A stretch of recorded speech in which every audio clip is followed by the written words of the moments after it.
Welcome to Girls Gone Hallmark, a Hallmark review podcast talking PBS once again. Today, we are discussing The Forsytes, episode 4, season 1, which originally premiered on PBS on Sunday, April 12th. It's currently available to stream on pbs.org or the PBS Passport app. We'd love to hear from you. Our email is hello@girlsgonehallmark.com. Let us know what you're thinking about these series that we're discussing on PBS, what your thoughts are on our discussion from yesterday, if you heard that, about potentially expanding into a full-blown PBS podcast. I don't know. Time is not our friend. No. Time is not our friend. And especially it's April 15th today as we record this. And before we know it, it will be October, and then we'll be in the thick of Hallmark again. And how are we going to do all that? Right. And we got plans for summer. Guys, stay tuned. We'll keep you updated. Stay tuned. Follow us on Instagram. That is where we'll drop the info first. Yeah, we're Girls Gone Hallmark over there. Can I just ask you, are you enjoying this series? Yes. Do you love it? I do. I like it a lot. I love the Count of Monte Cristo. Mm-hmm. I'm enjoying the Forsytes. What about you? Well, let me ask you this, because you're a huge Downton Abbey fan. Oh, I like Downton Abbey better. Okay. Interesting. But I also have a long history with Downton Abbey. Mm-hmm. So maybe by season 3, you'll be like, I love the Forsytes. Perhaps. I hear that opening music for Downton Abbey and joy swells in my heart. Oh, look at that. I waited to watch the final movie. I don't know why. And I watched it a couple months ago when I was sick, and that music played and I was like, oh, I'm home. My friends are here. That's so cute. Yeah. That's so cute. I wonder also, what's the demographic of people who watch PBS Masterpiece? I mean, I think you're looking at it, baby. The demographic is Googling progressives and who had to add make eye doctor appointment to my to-do list as we're sitting here, But also me, who really enjoys the content on PBS, but then also loves the dumpster fire of Bravo. So multitudes. Right. And the Forsytes could be like a soapy. It is. I know it could be soapier, and I would still enjoy it. It could be. Yeah, it could be HBO Maxed. Yeah, definitely. Are you ready for a synopsis for episode 4? Let's hear it. Joe tells Francis and June he's ended things with Louisa. Francis continues matchmaking June with Horatio. In Paris, Soames feels out of place among Irene's social circle. This series was written and created for television by Debbie Horsfield. Debbie is a writer and producer known for her previous work on Poldark, a series that has been often recommended to Wendy and I. Yeah, I don't know anything about that series. Literally nothing. Poldark, those words. It sounds like a mystery to me. Really? It sounds wartimey to me. Oh, Let's Google it. What is it? I hope people are listening going, dummies. Oh, you're right. Poldark is a British period drama following Ross Poldark, who returns to Cornwall from the American Revolutionary War in 1783 to find his father dead, his estate in ruins, and, tell me if you've heard this one before, his sweetheart engaged to his cousin. Hello, the Count of Monte Cristo. He rebuilds his life, fights for his community, and finds love with a servant girl named Demelza. It's lacking revenge is the only thing. I think I might need to watch this series. I think there were 4 seasons. It's a lot of the same players. I would not say that we're going to see a Poldark review series coming to Girls Gone Hallmark or Downton Girls anytime soon, but I might watch it for myself. That's another thing, though. I'm feeling very overwhelmed this week. And when I feel like this, I just want to go away for a week. I don't want to go away. I want everybody else to go away. Yeah. And I want to be home alone in my house. Mm-hmm. Take the dogs with you, please. Mm-hmm. And I want to watch whatever I want to watch. I don't want to prepare a meal for anybody. I just want to eat girl dinner. Mm-hmm. Be on my own schedule for an entire week. You can come over. Nobody else. Leave me alone. Let me watch what I want, read what I want, eat what I want, and just catch up on life. Don't you feel like a full week to yourself without a responsibility to anyone else would be delightful? It would be. Absolutely. And I love all the people in my life. Speaking of girl dinner, I just saw a TikTok where Girl dinners. the guy took crinkle cut French fries and cut them up into smaller pieces and then air fried them crispy and put them on top of a Caesar salad. Delightful. Right? Do you have an air fryer? Of course. We don't. I used it last night. We don't. And I see so many people just say, toss it in the air fryer, toss it in the air fryer. And we don't own one. And I keep thinking, You have a toaster oven. Yeah, that works the same way. Real cheap piece of crap toaster oven. Get it. Get an air fryer. I got one in 2020. I'm still rocking the same one. Is it like that, or is it like a rounder shape that it you looks pull like the a- tray out? That thing that just landed. Artemis. Yeah, The Artemis. That's what I was looks what it envisioning. looks like. Got it. I like the idea of an air fryer. Reheat your pizza in that. Yeah, we're real into these Trader Joe's pizzas right now too.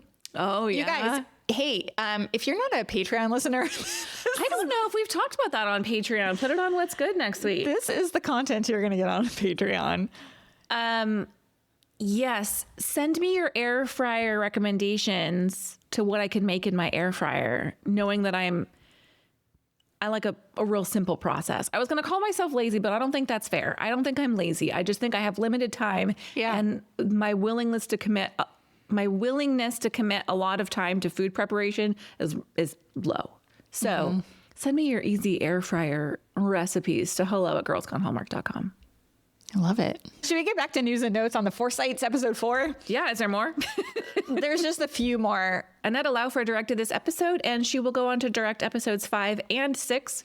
Her previous directorial work is pretty limited. All of the main cast returns with the addition of Josette Simon as Ellen Parker Barrington. Ms. Barrington coming in to shake things up. I have so many questions. Hey, let's talk first impressions. Soames is absolutely a share your location kind of guy. Red flags all around. My first impression is, looks like Soames is a bad boy in a completely different way than we had expected. I'm a little disappointed. Only because I love a bad boy, but he's getting into like scary territory. Uh-huh. Yeah. What did you like about this episode of The Forsytes? I am all in on this episode. Like, things are getting juicy. For real. Juicy. I love that we have our opening voiceover where we get the theme of the whole episode in choosing your heart or choosing security, money, basically. And it runs through everything in this episode. Yeah, but I have a question. Remember when we reviewed Ripple and we would hear the voiceover at the beginning and they would say something and then we would hear that later in the episode? Did you notice that happened here? I didn't. At the beginning of the episode, It's Anne. is musing, who is our call of duty to? And later in the episode, Soames is like, is my duty to business or is my duty to myself? Oh, interesting. Yeah. I didn't pick that up. I don't know if that same echo has happened in previous episodes, but I do love Anne's voiceovers at the beginning that set the tone every episode. Yeah, I don't think I really like clocked in on it before. And I was watching this and I had listened to it. Actually, I read it on the screen because that's how I roll in my house. And then as I'm watching it, I was like, oh, it's all tied together. Yeah. Hey, dummy, again. I love that we get to see like what that means to each character in this episode. We have June choosing Philip. Didn't see that coming. Like that. Really? No, I saw it coming, but You didn't see her being that defiant, taking that big step. the speed of these engagements, like, was that accurate?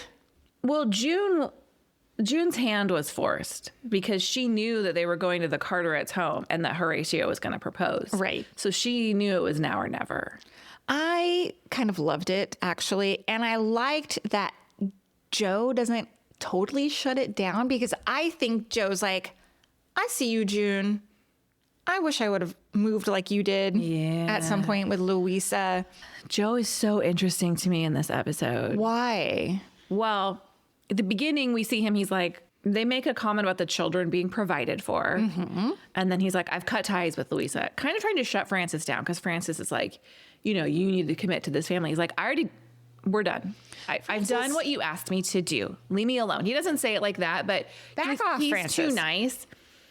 But then he does a few things. He's sitting in his office and he looks around at the paintings on the wall. And there's one that's very clearly Louisa. Yeah. And then we see him just looking back and forth between two paintings, and he gets up and takes them off the wall and turns them around. But not only that, he goes around his office. There's got to be at least 10 paintings of Venice that he takes down. I mean, it's just over and over and over again. And it just feels like the influence that this has had on his life, where we're reminded how big it was. Right. And so I think you're right. He is like, well, I missed my chance to be in a relationship for love. I came back out of family duty. Yeah. And now look where I am. I have a question later, but I'll ask you now. Joe meets with Philip and he basically says, like, I don't agree to you two getting married, but I'll agree to an engagement and you can prove to me that you can provide for her. He comes back and says to Frances, like, look, I'm just buying us time. Like, the bloom's going to come off the rose. She'll see through this eventually. Right. Do you believe that that is his motivation? I think he's trying to put Frances, like, tell her to back off a little bit. Sure. And maybe he's giving time to June to figure things out. I don't know. Like, I felt like it was I did too. It was Joe's a fair choice he made. proposition was fair. I agree with you. It is early. Philip can't provide for her, so he's giving him time. Yeah, I just feel like it buys a little time on everybody's side. Yeah, I think he made the right decision. What I'm wondering is the way he spun it to Frances was like, I'm on your side. Like, this is a terrible choice. Let them figure it out on his own. Whereas to me, I think he's feeling like, one, very protective of June. He calls her his daughter. Like, June is his daughter in his mind. And he does want her to be with someone who can provide for her. But I also think, on the other hand, if that can be someone who loves her, then maybe she doesn't need to choose the connection that's best for the family. Like, I think he's feeding Frances what she wants to hear. I think so too. I just want to rewind just a tad bit. I know we don't do Did You See That's in this when we're reviewing this series, but I did notice something when he's taking the paintings off the wall. Did you notice like the way they're hung? No, the marks that the painting, like if they've been on the wall for a century, you move it and there's like a square of the picture. I was like, every single painting in here, it's only been like, I guess it's been like 18 years, but that's all. I just noticed. I was like, why would they be so... I noticed the way they were hung. There's like chains hanging from the ceiling with like little grommets on the end that the hooks go through, as opposed to being in the wall, because whatever the walls are made of. Cement? I don't know. Plaster. The ballet fever dream that we have with Soames, like, I got to talk about Soames and My Wishes, but I did think that was kind of masterfully produced. Agree. Where it transitions from he's watching this ballet and then he starts to have these fears, and he realizes what it's going to mean for his wife to be one of these dancers, and it gets hot and heavy and the lighting changes to red and it's just all hands and body parts and his reaction and then coming back into himself. I thought that was very well done on screen. Agree. I think there's a really nice contrast between Paris and London here, particularly Irene's Paris, because Irene's Paris is loud and messy and fun, and London is like very like stiff-backed, well-dressed, organized, quiet, proper. And obviously they do that to show how much Soames sticks out in that environment. But I also think it does a nice contrast between like the expectation of the Forsytes and some of the wildness that June and Joe and Irene are looking for. Along the lines of that Paris storyline, I thought it was really nice how it highlighted who Irene was, because at this point, like, I didn't really know what Irene was doing.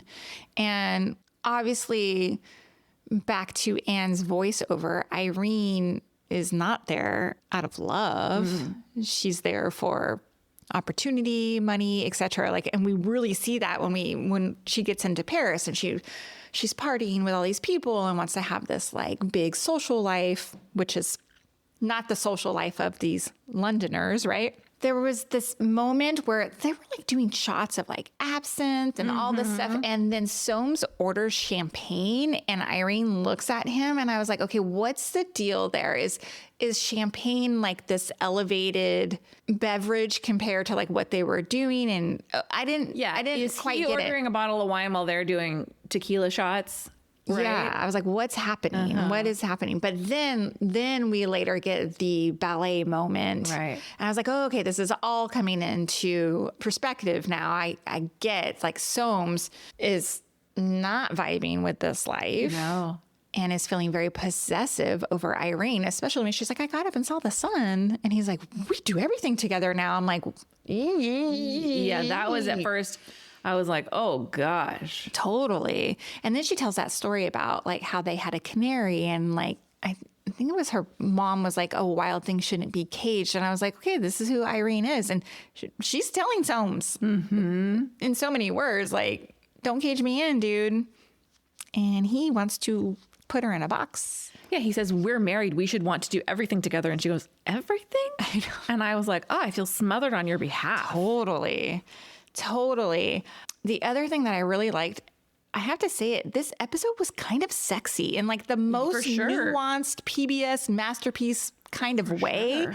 We have scenes between Soames and Irene and the way that the scene is blocked, like they're so like intimate and in each other's space and there's like tension and like. Yeah, it's really selling the honeymoon. For sure. And then we have this other scene where Irene is asleep in bed and Soames like takes off his like robe or whatever. He's shirtless. And I'm like, hello. But it's almost sinister. Like the way he's like goes to the bed and he gets into this like tiny little crickety European bed. You know, it was just so funny. But that scene where he was like fiddling with her ring, what did that mean? Was he like considering like maybe we shouldn't be married or what? I had the same questions. And then she wakes up and she's like, what are you doing? He's like, can't I admire my possessions? Yeah. Or my most prized possession. Crazy. And I thought, oh no. Don't like that at all. He's like, oh, we got to go back to London. So pack up your shit. We're out of here. Yeah. And so what happens next? Is she gonna feel smothered back in London? Well, it's interesting because he was like, I'm gonna set up shop here in Paris. And then he realizes what that life will be like. And he's like, well, we got to get out of here. I owe my father the courtesy of going back home. And he knows if he goes back home, he's never going to be able to get out of there. Right. And he's not going to try because he doesn't want Irene in Paris. He doesn't want her dancing. He doesn't want her around these friends. He wants her in her little cage. So is Irene going to rebel? Freak the F out? Irene, Joe, and June, I think they're all cut from the same cloth here. Yeah. And then, of course, I continue to love Anne. Oh, she's just so, like, snarky but polite at the same time. I just love her. Love her. My favorite Anne line from this episode is when June drops the bomb that she's already engaged and they're going back and forth. And Frances says, nobody finds this remotely amusing, like pretending like June's joking. And Anne goes, I don't know. Anne's loving it.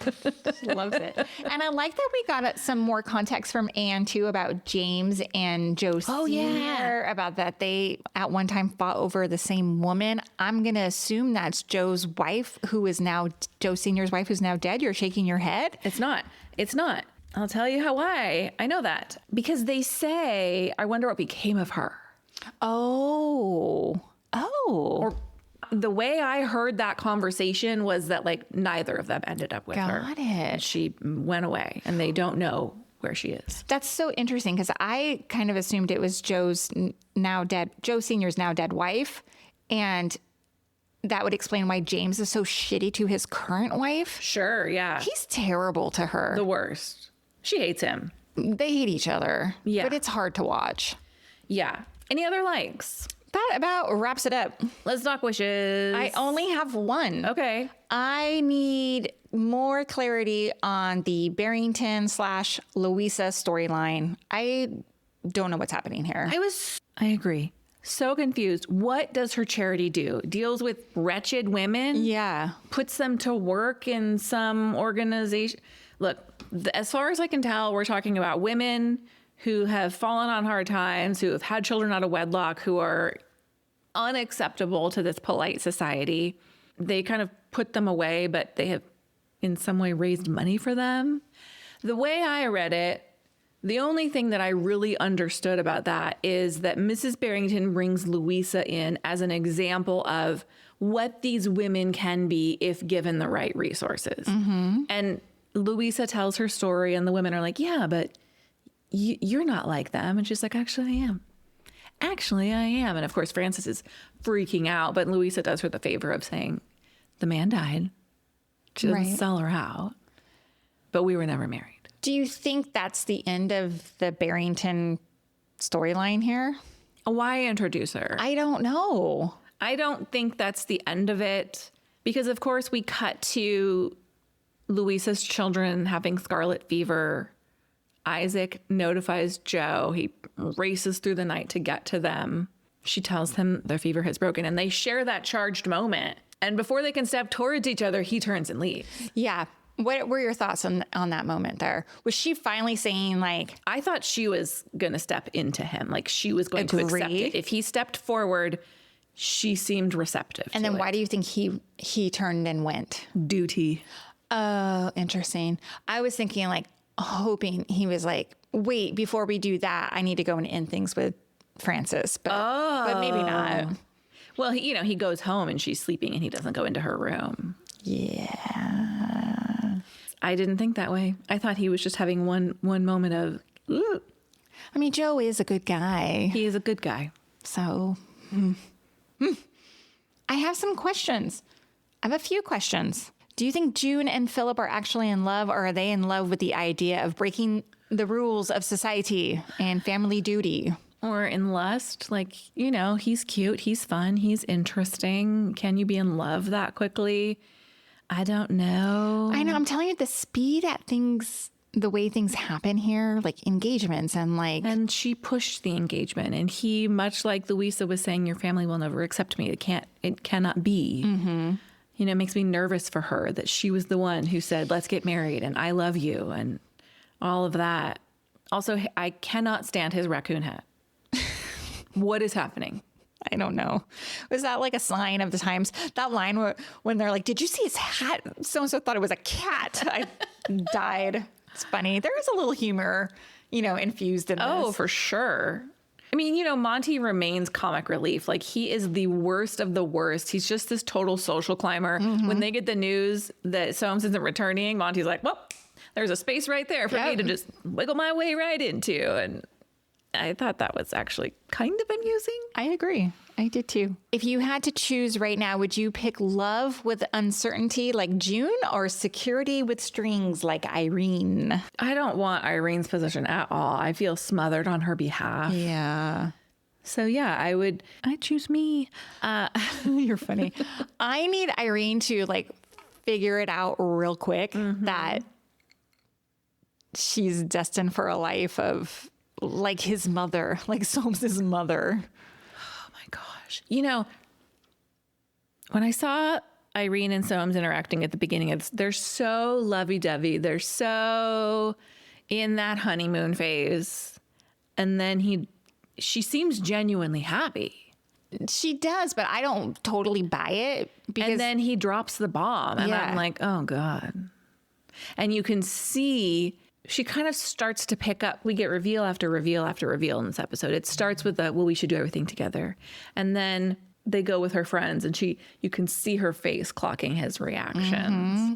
And then after the ballet, he says, we got a GTFO. Well, that's a wrap on our discussion of the Forsytes episode 4. Things are getting juicy. A little scary, if I'm going to be honest.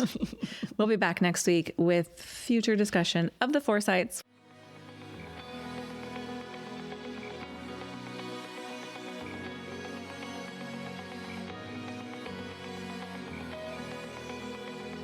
All right, friends, before we go, just a quick heads up. You're about to hear some ads. These little gems help us keep the show running and the Hallmark love flowing. So do with that info what you will. Grab a snack, hit the skip button, or maybe, just maybe, listen in and discover your new favorite product. Bye.